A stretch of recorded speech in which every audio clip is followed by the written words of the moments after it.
Salut les trotteurs. Salut les trotteuses. Bon bah aujourd'hui notre vidéo intitulée Nous partons vivre 9 mois au Japon, comment faire mieux avec votre budget, votre travail, votre visa. On vous explique tout de A à Z. Alors même si déjà effectivement on a abordé le sujet dans le blog, on aimerait vous en parler quand même de vive voix avant le départ. Effectivement, quand vous verrez cette vidéo, nous serons déjà arrivés à Osaka. Ah oui. Mais ça nous a demandé quand même pas mal de préparation, à savoir déjà pour commencer, avec quel visa partir. Bon, le visa avec lequel nous allons partir, c'est le Working Holiday, puisque nous avons respectivement moins de 30 ans. Et nous souhaitons être sur le territoire japonais, on voulait 1 an maximum pour pouvoir découvrir et y faire des études. Donc ce qu'il faut savoir aussi, c'est que le Working Holiday, c'est minimum 3100 € sur votre compte. Mais ça, c'est que si vous avez un billet aller-retour Paris-Tokyo, Paris-Osaka, enfin vous avez compris. Sinon, c'est 4500 €. Mais nous, en toute honnêteté, on vous conseille de partir avec minimum 8000 €. Parce que sinon, ça va être très ric-rac. Vous allez vous priver là-bas. Se priver quand on va dans un pays étranger, c'est la mort. Ah, surtout au Japon. Ouais, voilà. Vous allez voir des figurines, des films et tout. Si vous avez un petit côté geek, vous allez péter un câble. Donc, partez avec le maximum d'argent. Vraiment le maximum. Après, vous pouvez toujours travailler, trouver des petits baïtos. Les petits baïtos, c'est quoi? C'est des métiers comme plongeur, par exemple. C'est professeur de langue. Femme de ménage. Oui, à la rigueur, ça c'est serveur. Ça, vous pouvez trouver. De toute façon, on vous met les liens dans la description. Mais vraiment, on vous conseille de partir avec un maximum d'argent. Et aussi, nous, pourquoi on fait Working Holiday? C'est parce qu'on va dans une école. Notre école s'appelle ECC.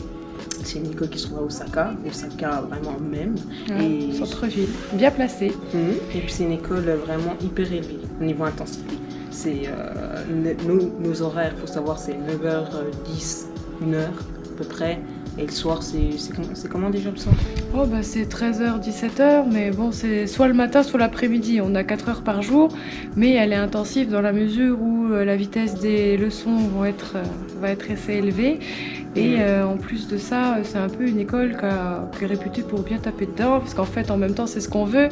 On a actuellement un niveau JLPT 5, en sachant que le niveau le plus haut, c'est le JLPT 1. Bon, on va quand même pas viser ce niveau-là quand on sortira des 6 mois, mais... On peut pas.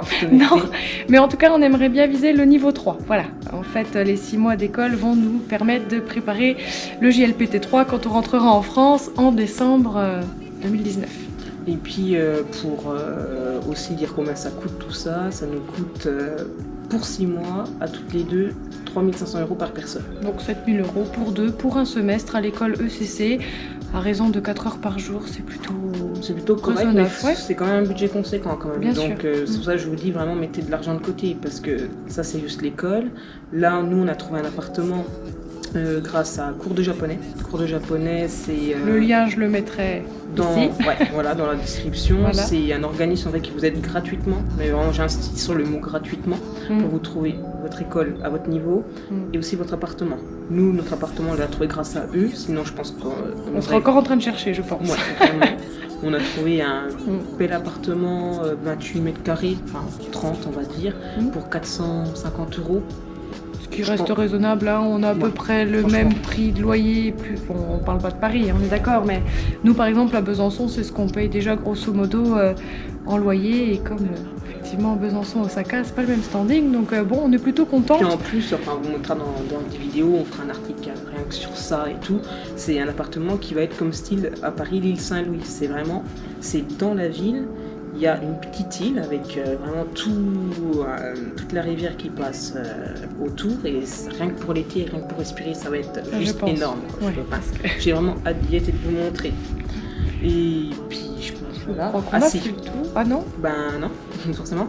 Nous on part faire un road trip. Ah oui. Donc oui, c'est quand même la base quand même. Nous on part quand même faire un road trip. On passe donc tout le Japon. On fait le nord, Hokkaido, le sud, Okinawa. Après, on va à Séoul, Cambodge, Laos, Vietnam, Malaisie, et on termine par Singapour.